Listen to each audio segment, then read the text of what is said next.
So guys, we'll start with this chapter, sound waves. It's again a very simple chapter.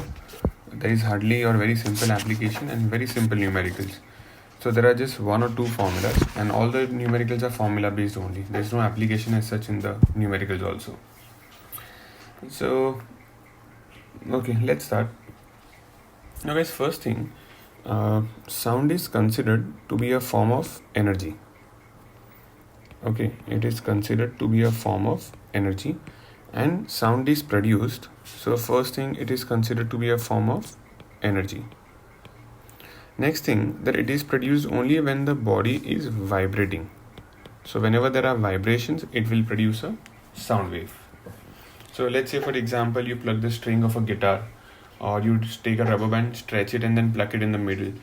So, or a tuning fork. When you take a tuning fork and hit it on a rubber pad, it will start vibrating. Or when you hit the the membrane of a drum or of a tabla, it will start vibrating. So all these vibrations, they produce a sound. Okay, now sound waves, they need a medium to travel. Okay, they need a medium to travel. What do you have medium? They need a substance through which they can travel. For example, when we speak to each other, sound travels through what? Air. So air is a medium. But sound can also travel through all the three medium, meaning it can travel through solids, through liquids, as well as through gases. Now, out here when I say a sound needs a medium to travel, so those waves which need a medium to travel, they are also called as mechanical waves. Okay, they are called as mechanical waves. So what do you mean by mechanical waves? Those waves which will need a medium to travel. And as I told you, sound can travel fast. It can travel through all of them, through solids, liquids, as well as gases. But it travels the fastest in solids, slower in liquids, and slowest in gases. So the propagation of sound is other way around than light. Light is fastest in gas, slower in liquids, and slowest in solids. But sound goes other way around. Now the speed of sound in gas, like in air, is approximately 330 meter per second. Not that sound travels with the same speed in all the gases, but just approximation. Like for example, in air, it will travel at this speed. In liquids, it travels at a speed of around 1500 meter per second, like in water. And in solids, like in iron, it will travel at a speed of around 5000 meter per second.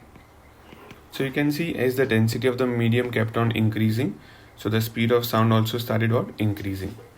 Now, what is the reason? Why does sound travel faster in solids? Because the molecules of solids are very closely or tightly packed, and hence it can easily travel, like they can send the vibrations faster to each other. Now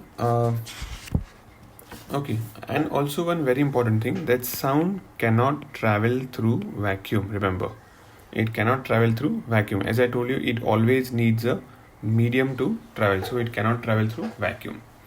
So they may ask you, give reasons that why we cannot hear each other on moon. That is because there is no atmosphere on the moon. Why you cannot hear the explosions which are taking place on the sun? Because between the sun and the earth there is space, or there is vacuum, and hence you cannot hear those sounds. Okay, so okay, now next thing, sound are also classified on the basis of their frequency. So probably you know frequency, you've also done in the pendulum, that frequency is the number of oscillations in 1 second.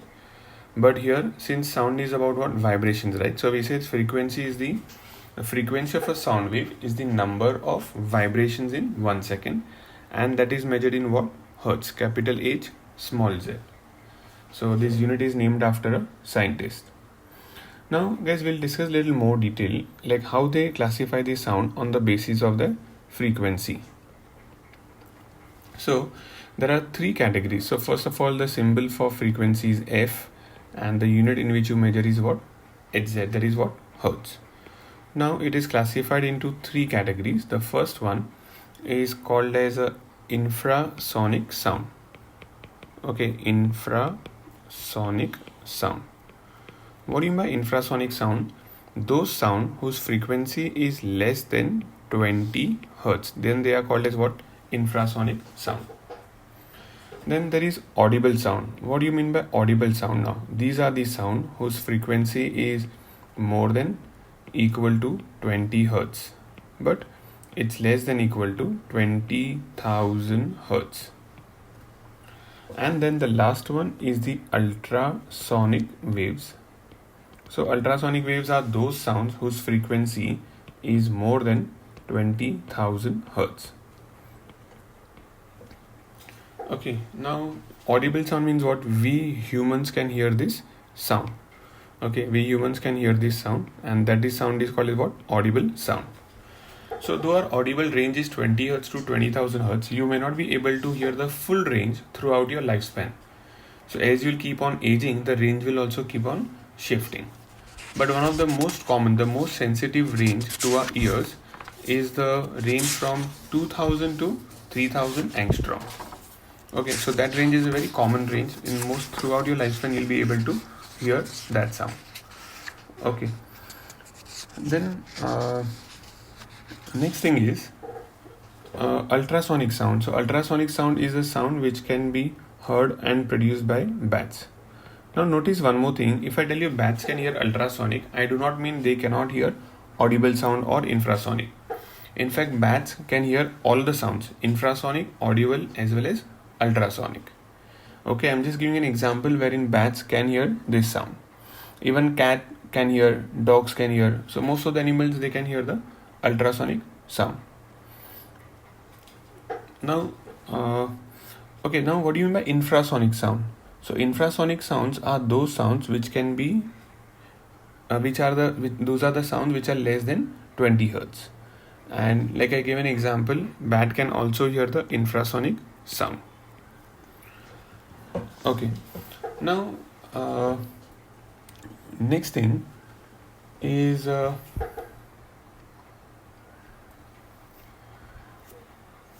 now guys, about the applications of these ones. So what are the applications?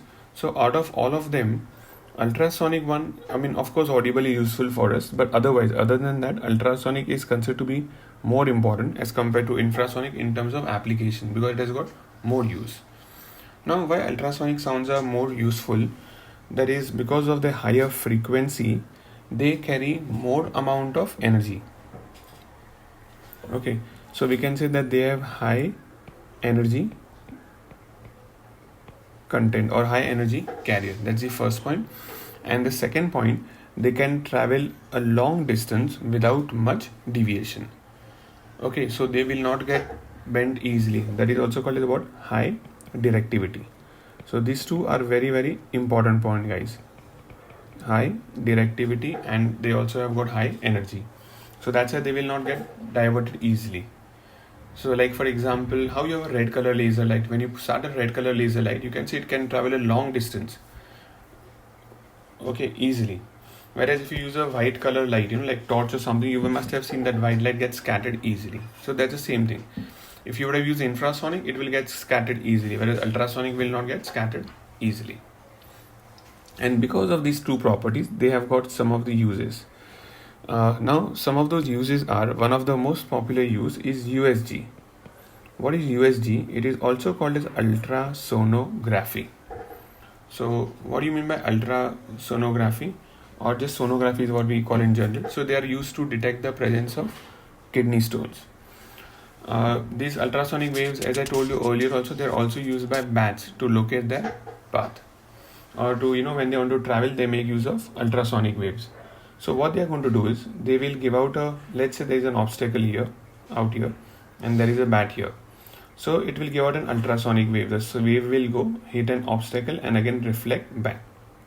So according to how much time it takes, according to how much time it takes for the sound to go and come back, they are able to make out the distance. Okay. Then, then next thing. So this one of the uses what? USG. Then it is also used by bats.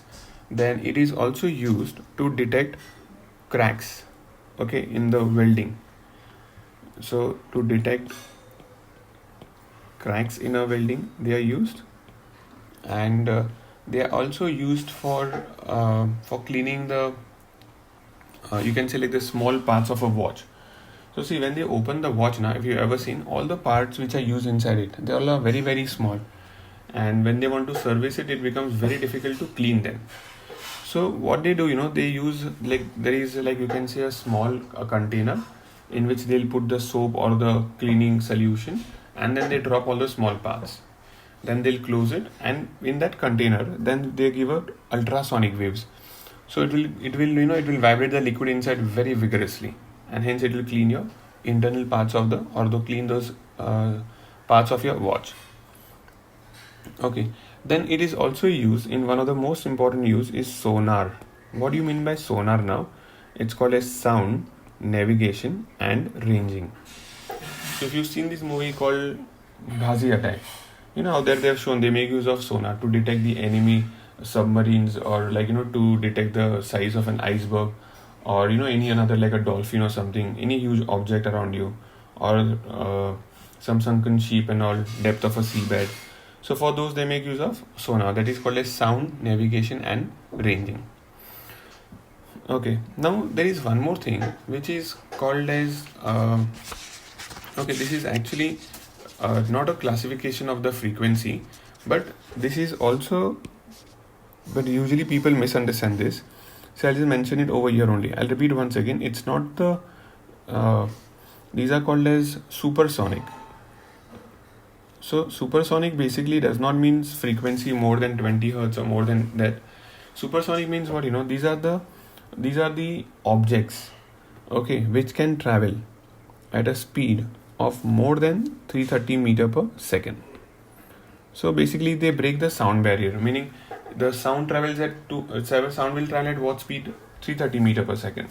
But those objects which can travel faster than 330 meter per second, then they are called as what? Supersonic objects, like supersonic jets basically.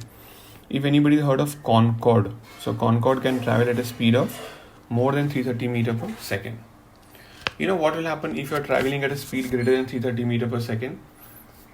If somebody is talking to you from behind, okay, if somebody is trying to scream at you, you'll not be able to hear them. Because when they speak something, sound from them to you will travel at what? 330 meter per second. But you are traveling faster, so that sound will not be able to reach you only. Okay. Now, guys, next thing. So as I told you, remember, sound cannot travel through vacuum. Okay, it needs a medium to travel. For example, when we speak to each other, like say we are in the same class, and when I'm talking to you, so how can you listen to me? That's because when I'll speak, what happens? The vocal cord starts vibrating. Okay, the vocal cord starts vibrating, and that vibrates what? The air around us. Then the vibrations through the air, they will reach you, and they start vibrating your eardrum. Okay, and then the vibrations through the eardrum, they are sent to the brain. So brain will interpret those vibrations, and then it will be able to make out whatever the person is giving you the message. Okay. Now, so as I told you that you always need a material medium. Okay, you need a medium so that the sound can travel. Now, there are certain requisites of this medium, certain requirement of this medium. Now, what are those requirements so that a medium can propagate the sound? So, there are three requirements of the medium. Requirement number one. Okay, requirement number one is that the medium must be elastic. What do you mean by the medium must be elastic? It's like, see, when every time you speak now, the air particles or the air molecules, they will start vibrating. What do you mean by elastic? Like, if they are elastic, they will be able to vibrate. If they are very rigid, they will not move only about their mean position. So they should be what? Elastic. Because only, like for example, when you plug the string of a guitar, it is elastic. That's the reason it again vibrates and then come back to its original position. Okay, so that is what it means, elastic. I'm just writing the keywords. You have to explain the whole thing in the exam if they ask you what are the requirements of a medium. Number two, the medium must have inertia. I hope you remember what is inertia. The medium must have inertia so that the particle will store the mechanical energy. So first, if you remember, you know what is mechanical energy? Mechanical energy is the sum of the potential and the kinetic energy. Now, when you vibrate that medium, okay, when you vibrate that particle, so due to its elasticity, it will have what? Potential energy. But when it moves, let's say the particle has moved from the mean to the right position. So then you're converting P to what? K. Then again, when the particle will come back to its mean position, it becomes what again? PE. Again, it goes on the other side. So very similar to, if you remember, like the oscillation of a pendulum. Okay, it's something like that only. It has to have inertia so that it can store the energy in it. And the number 3, that the medium should be frictionless. Obviously, it is not possible that you will have a medium which is frictionless. But this is one of our requirement, meaning if it is frictionless, sound can travel without any loss of energy. So see, for example, you know, when you scream, if you scream in an open ground, there's a limit to what your sound will travel. It is not going to travel 2-3 kilometers away. It can probably travel 50-100 meters away from you.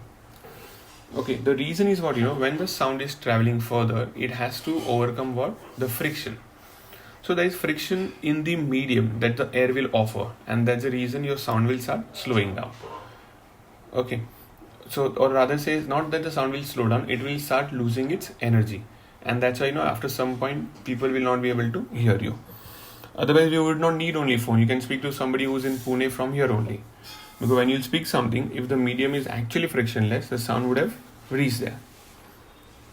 Okay. Now, there are also, so as I told you, sound can propagate in all the 3 mediums: solids, liquids, and gases.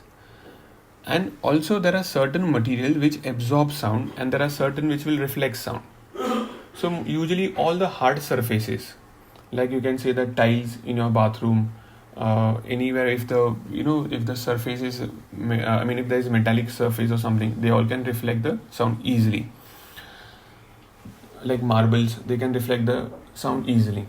And there are certain materials, like for example, when you go to a cinema hall, you must have noticed that your flooring, they cover it with a carpet. Your chairs, they also got a cushion. The walls, if you notice, they are porous. Also the doors of the cinema halls, they are made very thick because they have a sound absorbing material inside them. So all those, most of the materials which are porous, basically they are very good absorber of sound. Even curtains are supposed to be very good absorber of sounds. Okay, so they can absorb the sound easily. Now, next thing is about how does the sound travel. So sound can travel in 2 ways. Okay, there are 2 ways how the sound can travel, in 2 type of waves. So see, number 1, the 2 types of mechanical waves in which sound travels. First, one of them is called as a longitudinal waves. So if some of you remember, you had it last year also, longitudinal waves. And the second type is called as what? Transverse waves. Okay, it is also called as transverse waves. Now, in longitudinal wave, the wave will travel in the form of compression and rarefaction. It will travel in the form of compression and rarefaction. Whereas in a transverse wave, it will travel in the form of crest and trough. Okay, in the form of crest and trough. Okay, so we'll just discuss about this. How do they travel now? Okay, now let's see. So first we'll discuss about a longitudinal wave.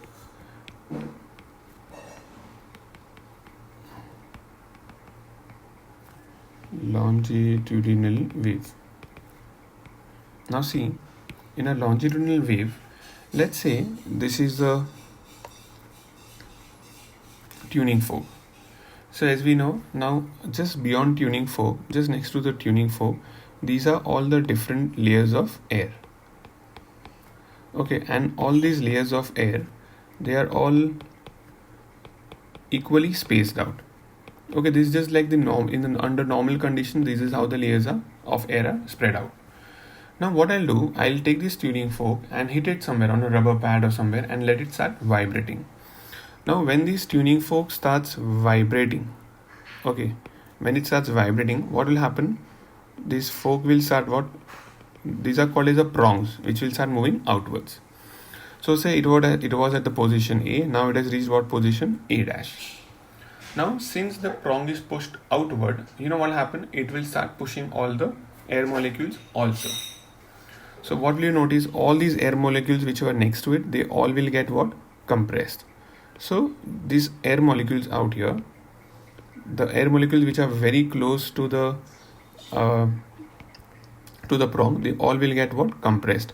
So you can see, look at the distance, the gap between them, that has decreased now because they have been pushed. Just like imagine, your 10 friends are standing in a row and then you run fast and you hit the first guy. Obviously, the first guy hits the second, the third, and they all will get pushed together. So exactly the same thing is happening out here also. So this is how, and rest of the layers are as it is only because you may not have enough force to push all 10 of them. Got it? So say the first 4 5 are getting compressed. So exactly same thing is happened here also. Now in the next instance, let's say your tuning fork, the prong from A dash is going back to A, and after going back to A, it is going inward now. So it is going from where? A to A double dash. Now since the prong has moved inside, what will happen now? Now there is more space, more place for this air molecules to expand.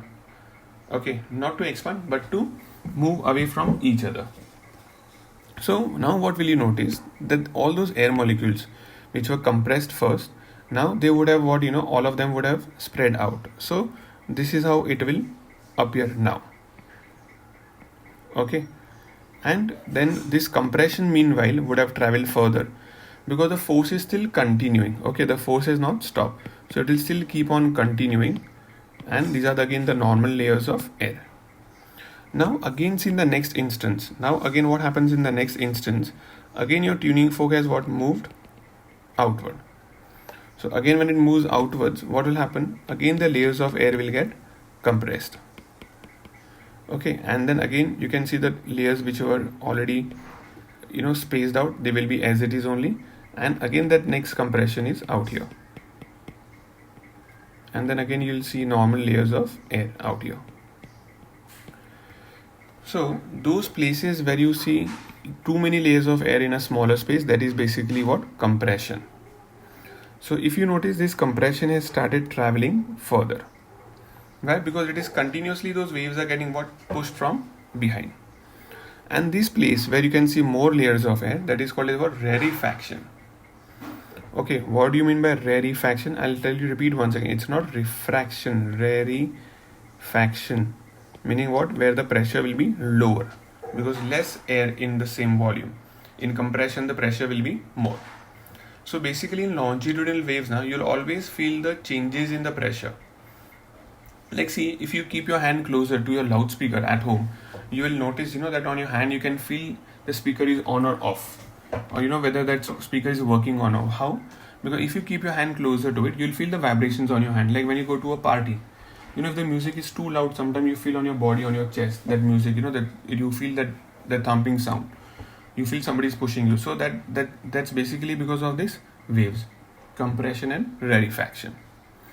Okay, now very important thing to note out here is that the sound waves are traveling in this direction. Look, they are trying to travel in this way, right? So if you're standing at this position, say here somewhere, you will hear the sound. And the sound is traveling this way. So this is called as the direction or the propagation of sound wave. In which direction is the disturbance? So you can see that, you can see here, the prong is also moving what? Here, right? It goes right, it goes come back in between, and then again left, again back here. So this is how it is going to oscillate, like here. So the direction of the disturbance is also what? This only. So this is the direction of the disturbance. And how are these two lines to each other? They are parallel. That's the most important thing. So how do these sound waves travel? That they travel parallel to each other. Okay. Then next problem now. Sorry, not next problem. Next wave is a transverse wave. So transverse. Okay, one more thing. That this waves, that is a longitudinal waves, you can see them in all the mediums, meaning you may see them in solids, in liquids, as well as gases. So it can travel through all the three mediums. Okay, now the next one is the transverse wave. Now guys, what happens in the transverse wave? So transverse waves are more simpler and more important from exam point of view. So usually you have some questions, some application which is based on a transverse wave. So guys, see first what's a transverse wave. So in a transverse wave, in this waves, it first thing as I told you, they travel in the form of what? Crest and trough. So if you take a string, tie one end of a string to somewhere, to some support like a door handle or somewhere, and you start giving jerk from the other side. So you will see that wavy pattern. That's a transverse wave. The waves what you see when you go to beaches coming towards you, those are all basically transverse waves. Now let's say when you're sitting near a pond, and if you throw a pebble in the pond, or say there's a bucket of water where the water is still, and you just put a drop of water or just small pebble or something inside it, and you'll be able to see what those ripples are formed, which gives you an illusion as if that the water is moving outward. Okay, like see for example, let's say this is the pond or the bucket of water. That's a top view, and you have dropped some stone or something, or let's say first I have kept a piece of a thermocol out here, and what I'm going to do is I will drop a piece of a stone now here in the middle somewhere. Just drop it here. Now what will appear to it will appear as if that these waves are traveling from here to here, you can see that ripple effect, but that is just an illusion. They do not actually move up and down. Okay, so if they were actually moving towards you, remember, if the waves were actually moving towards you, what would have happened? This piece of a thermocol from here would have traveled towards you. So if like for example, when you play something, if you're playing cricket and if the ball goes into a pond or somewhere, if you throw a stone in the middle of the pond, the ball should have come towards you if the waves are traveling towards you, but they will not move, which proves that the waves are not traveling from the center to the circumference, meaning the particles are not traveling. Sorry, I'll correct myself. The particles are not traveling from there to here. It is just the disturbance which is reaching you. That's all.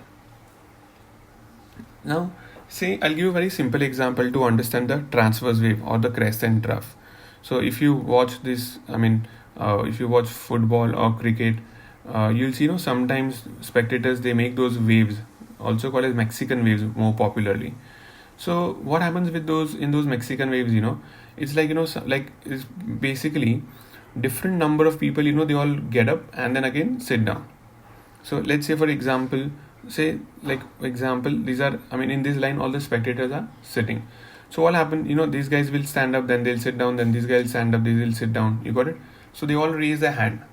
So that makes you the feeling as if that the people are traveling. You will feel as if that they are moving from one place to another place. So that's an illusion. Okay, so I'll just show you what a transverse wave is now. So say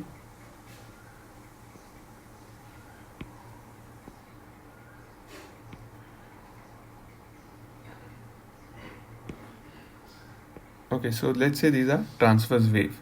So out here I have drawn how many waves? I have drawn 2 complete waves. Now there are 2 ways you can draw the transverse wave. The one which I have drawn is a displacement time graph. And okay, I'll draw one more down here only so that you can compare them also.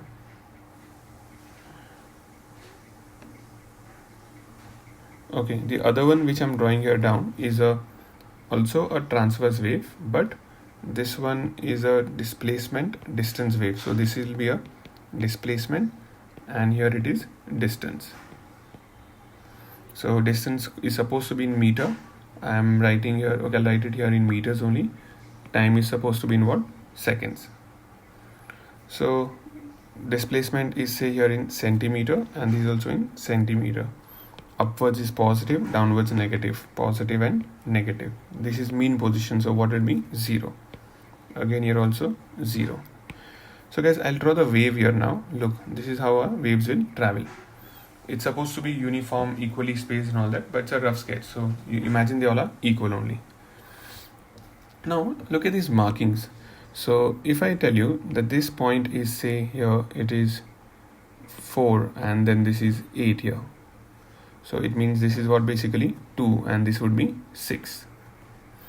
Now this is a displacement time graph, meaning it shows you first what is the amplitude. So this point here, this is called as what? Amplitude, the maximum displacement from the mean position.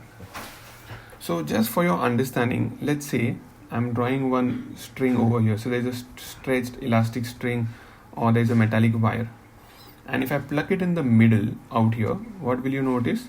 That it will start vibrating like this, correct?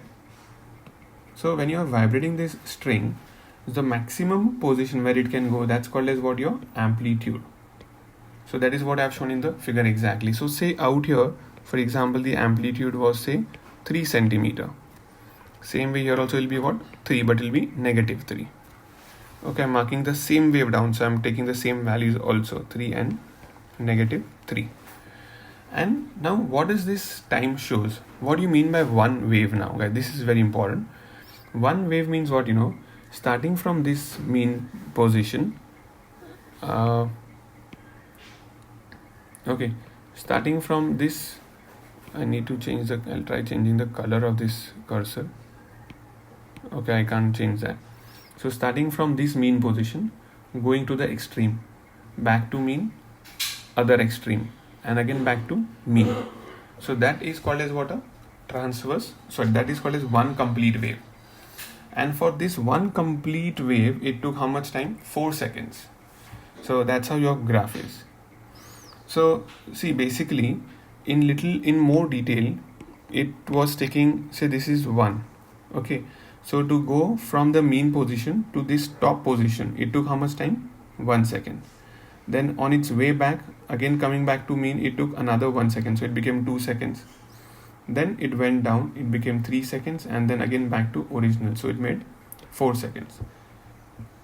So this is what is a displacement time graph. So we are describing this motion on a graph basically. Same way, there is a displacement distance graph. So here what we do is we basically measure the distance, how much distance the sound is traveling. So say for example, the wave have gone up, it's come back down here and again back to it. So that makes one complete wave. And the distance which it travels out here is also called as a wavelength. Okay, it's called as what? Wavelength. So now what is a wavelength? So wavelength is the distance traveled by the wave in 1 second. Sorry, in one complete wave is called as a wavelength. So I'm marking the wavelength here. See if you can realize. So here you completed one wave. What is this part called as? It is called as a crest. This is called as a crest. Then this is called as what? Trough. And so on. Then again crest, again trough. So one complete crest and one trough makes one wave. So if I tell you that this was 5 and then 10 and then 15 and then 20, how much is the wavelength out here? It will be 10 meter. How much is the time period out here? So again time period is what out here? Starting from this point O0 till this point where there is 4 is called as what? Time period, which is how much here? 4 seconds. That's your time period. Okay, so you need to know first what do you mean by amplitude? That's the maximum displacement from mean position. What do you mean by frequency? Number of vibrations that happen in 1 second is called as frequency. What do you mean by wavelength? The distance traveled by the particle, okay, or the wave particle in 1 second, in one time period is called as what? Wavelength. Also, I hope you remember this symbol is called as what? Lambda. This is called as lambda. It was there in the 8th standard also. So a lot of things have repeated now from the 8th standard. It's called as lambda. Then wave velocity is obviously what? The distance traveled by the wave in 1 second. Just like the normal definition of velocity, but related to wave, so it becomes a wave velocity. Okay, so these both, as I told you, diagrams are very important. They may ask you to draw them, they may also ask you to read them, so both ways it's important. Then now next thing is about this relation between the wave velocity. Okay, so now we are just learning about what is the relation between the wave velocity, wave length, and the frequency. Okay, also if you know one of the other term that is called as what? T. Capital T stands for what? Time period. So the time for which the wave will travel. Now, as we just did right now, that what is the definition of wavelength? What is the definition of the wavelength? It is the distance traveled by wave. Okay, distance traveled by wave in one time period. Okay, so that is called as what? It's wavelength. Now, how will you find the distance traveled in one time period? So you'll do what? Its velocity. Okay, its velocity into what? Time. So how much time it took? See, it is basically, if you realize, it's a normal simple math formula only what we do. Like velocity into time, that will give you what? Distance. Okay, also notice wave length. Length means what? Distance only. But because it's about a wave, we have changed the term. We write wave velocity and time period. Now, what's the symbol for the wave velocity? So it is V. Time period is what? T. Okay, and what's the symbol for wavelength? Lambda. But if you'll also know that time period is 1 upon frequency. You had done this formula earlier also in pendulum.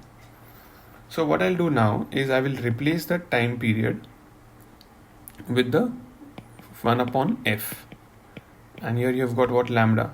So if I cross multiply, I'll get V is equal to f into lambda. Again, this is very important formula. You will have a few problems which are based on this. Okay, so you have problems based on this formula, you've got a couple of problems based on this formula, and the third formula that you need to know is that velocity is equal to distance upon time, which also probably you already know. Okay, even this one we use actually in deriving this formula. So these are the only 3 formulas, and you've got problems which are based on only this one. Okay, now this next thing we need to know is about what are the factors on which the speed of sound in a different medium will depend. So before we start that, just little more basic thing. So if you all know that speed of sound is how much in air? 330 meter per second. If you know about air, light, it travels at a speed of 3 into 10 raised to 8 meter per second. So light is way faster as compared to sound. So there are some few give reasons based on that. Like they can ask you, during lightning you see the light first and then you hear the thunder. That's because light travels very fast, 3 into 10 raised to 8, whereas sound will, since it travels slower, it'll take some time to reach you. Also, like they can ask you same thing with the firecrackers, so when you blow those firecrackers like rockets or something, you can see the light first and then you hear the sound. Same way they can ask you for a blacksmith also, so when he beats up that hot iron, you can see him beating up first and then you hear the sound. Or when you go to watch a match in a stadium, you might see that the batsman is hitting the ball first, and after a second or half a second, and then you're able to hear the sound. So in all of them, that whatever the difference is there now, that is happening because of the difference in the speeds. And the difference in the speed is very considerable because light is 3 into 10 raised to 8 meter per second. So it's like 1,000,000 times faster than the speed of sound. That's why. Okay, they can also ask you to differentiate between the speed of sound and speed of light, or the sound waves and light waves. So you can write one that about the speeds that we discussed. Second thing, you can write that sound cannot travel in vacuum, whereas light can travel in vacuum.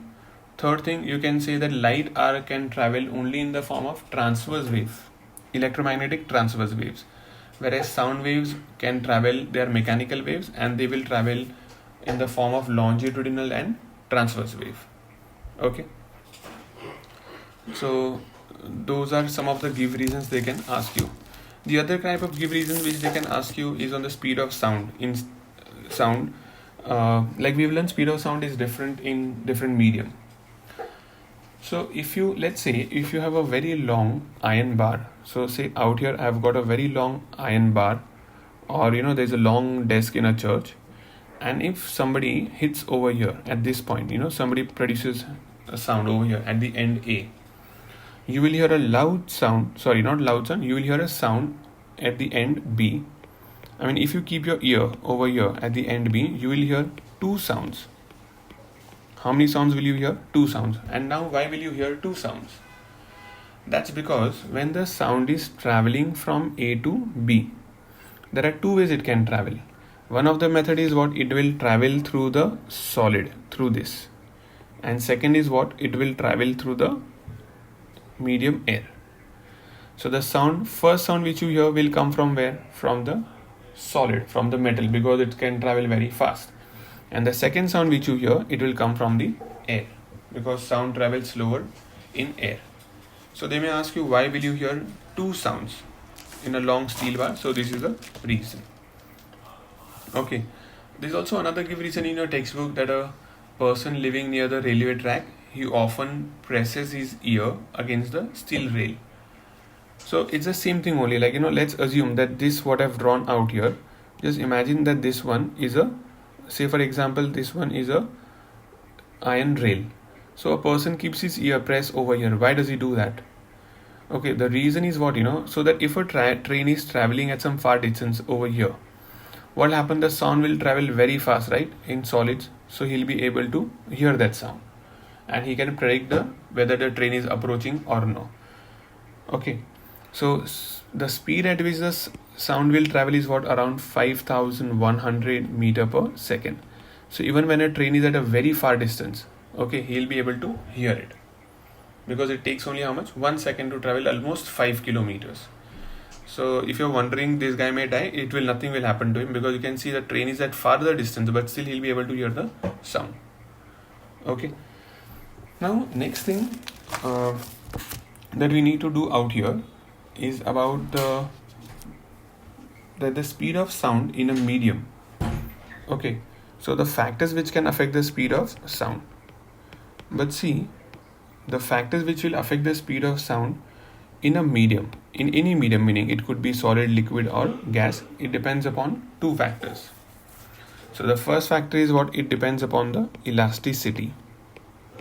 So if the material is more elastic, it is directly proportional. Speed will be more. And number two, it depends upon the density. Even the density is inversely proportional out here. Okay, we are talking about the density of the medium. Now, why the density in the medium? Now, actually, these things you don't have in more detail about it. So, I'm not talking about solids, liquids, and gases here. In the same density, okay, if we are talking about the, for example, the density of gas. So, gases with different density will have speed of sound inversely proportional to them. Okay, or if you have solids or different density, again the speed of sound will be what? Inversely proportional. So I have given you markings in the textbook, so you learn only follow those markings only. They have given some extra stuff which you do not have in your portion. Okay, like this modulus of elasticity and all they've given, but you don't have to learn all those things. Now guys, next thing is about the speed of, what are the factors which can affect the speed of sound in a gas. So now these are the factors which will affect the speed of a sound in gas, and only in gas. So factors affecting the speed of sound in gas. The first factor is the density. So as I told you, density is what? Inversely proportional for a gas. So more the density, less is the speed of sound. So density is one of the factor, as I told you, and look how will it affect. So we'll say that the speed is inversely proportional to the square root of density. I'm writing D only for density, not rho out here. or I'll write rho since we use that in the upthrust chapter. Rho. So what does it mean? If the density becomes say 16 times, okay, if the density has become 16 times, what will happen to the speed of sound? It will become 1/4. I hope you can make out how, because 1 upon root 16 is 1 upon 4. Okay, next thing, number 2 is the effect of temperature. So how will the temperature affect? So in temperature, speed is directly proportional to the temperature. Now look how. So speed of a sound in air is directly proportional to the temperature. Now how does it affect? So it is directly proportional to the square root of the temperature. Now if you want to find the temperature, if you want to find the speed of sound at some temperature T, for example, so say T is what, the rise in the temperature. Earlier the temperature was 10 degree, now the temperature became 15 degree. So how much is the rise? 5 degree. So how to find the speed at the temperature of 15 degree? So what you do is, first you do the original speed plus 0.61 times the rise in the temperature. So basically the speed of a sound increases by 0.61 meter per second for every 1 degree rise in the temperature. Okay, it increases by 0.61 meter per second for every 1 degree rise in the temperature. Then number 3 is the humidity. So what will happen in humidity?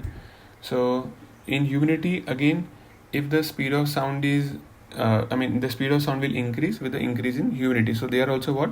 Directly proportional. This is also directly proportional. So speed of a sound is directly proportional to humidity. Then number 4, effect of direction of wind. So wind will also affect the movement of the or the velocity of the sound. Now how will it affect? That depends. So if you are going in the direction of the wind, if your sound is in the direction of the wind, its speed will increase.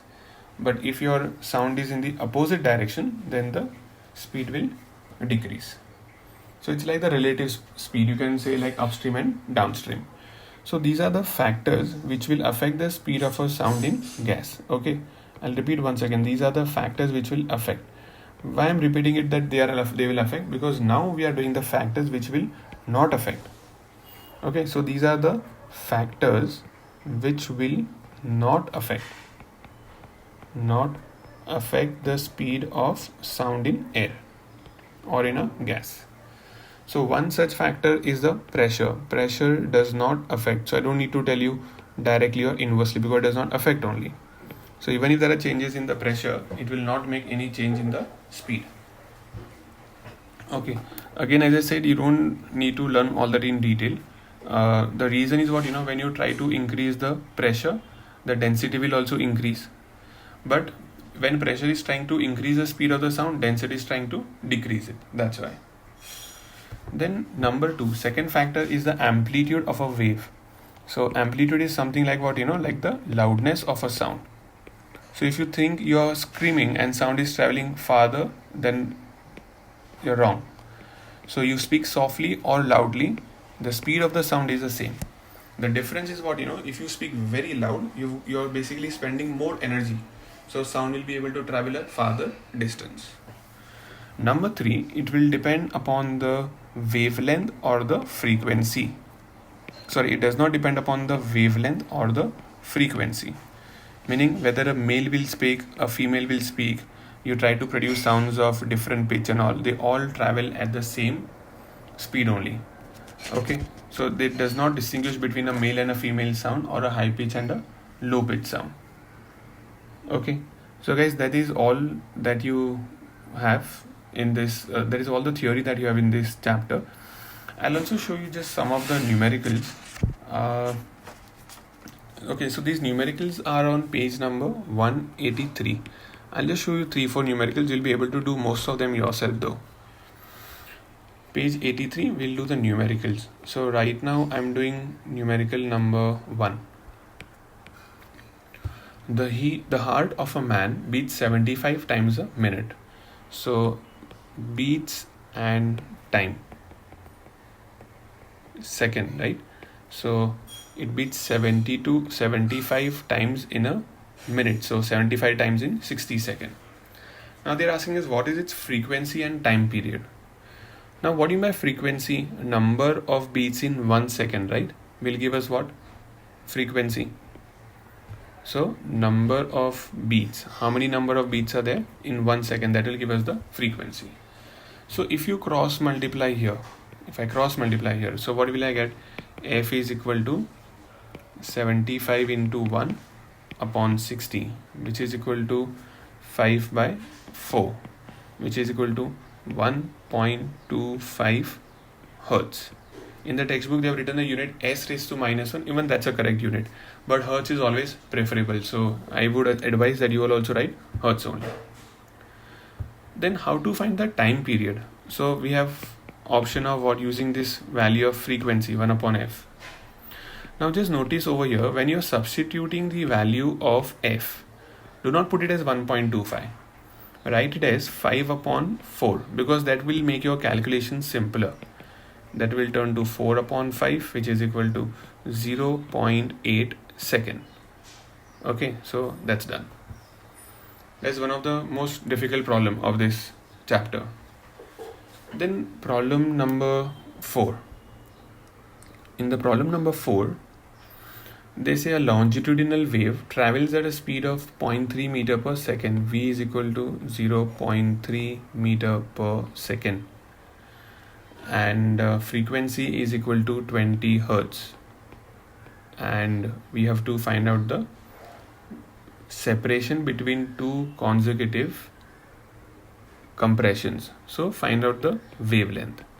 So what's the formula again? V is equal to F lambda. So 0.3 is equal to 20 into lambda. So what is lambda equal to? 0.3 upon 20, which will become 3 upon 200. To again make your calculations simpler, what we should do is just do here into 5 and into 5. What would that become? 15 upon 1000. 15 upon 1000 is equal to 0.015 meter is the answer. Okay. They have given the answer in both centimeter and meter. So I have found the answer in meter. Then next problem number 5. A source of wave produces 40 crest and 40 troughs. Underline that, 40 crest and 40 trough. Basically means what, what are the number of waves which are produced. So number of waves is equal to 40, because 40 crest, 40 trough makes 40 waves. And the time it took for this to travel, okay, I'll write small t because it's not the time period, is 0.4 second. So what do you mean by frequency? Number of waves in 1 second. So number of waves divided by 0.4 is equal to what? 100 hertz. Okay, if somebody has not followed this method, I'll show you another method. So the number of waves and the time. So basically for 40 waves it took 0.4 second. So now you find out for in 1 second it will produce how many waves and cross multiply. So you'll get the other answer also. Okay, then problem number 6, I think you can do it yourself, an observer. You have to just use the formula velocity is equal to distance upon time.